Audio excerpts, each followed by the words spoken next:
সেই দিন দাবানল প্রতিবাদ করে তুই আমাদের বাঁচিয়েছিলি। আর একদিন যেদিন আমরা কালীগঙ্গায় বিশ্বনাথ পার করেছিলাম ও মরেছিলাম, সেই দিনও তুই আমাদের বাঁচিয়েছিলি। তাই তোর কাছে আমরা চিরঋণী। তুই যা বলবি আমি তাই করবো। তোর সাজানো নয়ন মেঘিরা নয়ন পরানো কেমন করে।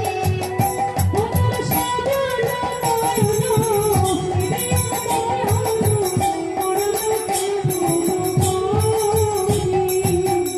দীনবন্ধু কহে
Oh,